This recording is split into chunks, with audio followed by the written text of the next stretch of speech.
All right, Achyut Yagnik also joins us in this particular broadcast. Now, Mr. Yagnik, what do you make of this high polling percentage in this red corridor?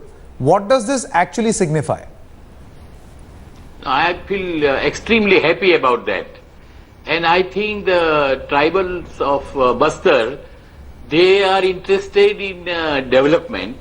But of course, they are, caught between Naxalite and state security personnel. But the figure is very high, and that is gives us some hope about the future. All right, Mr. Yagnik, let me also get in a word from Tavleen. You were meaning to say something about the red corridor and the polling percentage. What does this actually mean? Does this mean a vote for change, or does this mean defiance in the sense that, this is a vote for democracy?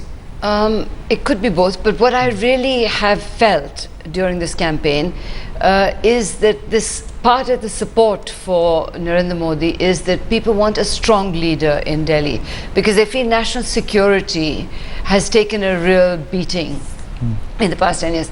And what I remember very clearly is that when Dr. Manmohan Singh became Prime Minister, the first time, within months, he said that the biggest threat to national security was the Naxalites. Okay. But he did nothing about it.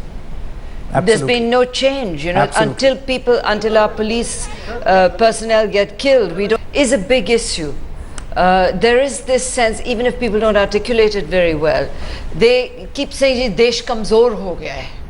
And I've heard this so often, along with Parivartan, Vikas, and "Ji desh ko bada kamzor kar diya hai."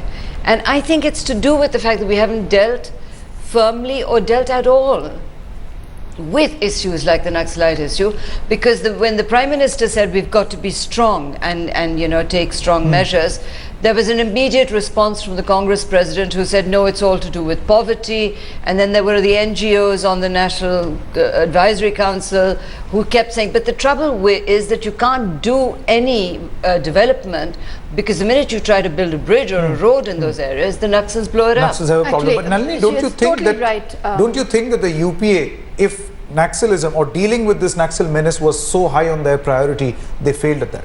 It was not high on their priority. I think it was the Prime Minister who said it, and he was overruled.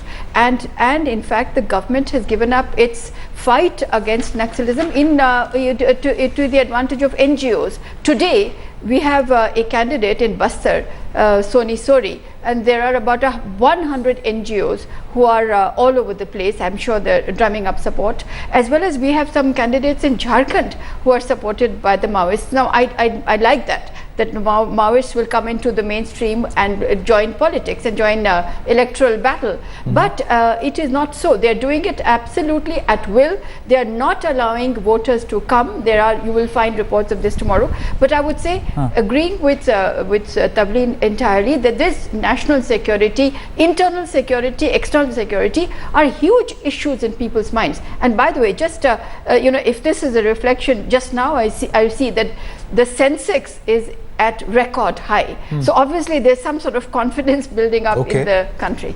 Okay.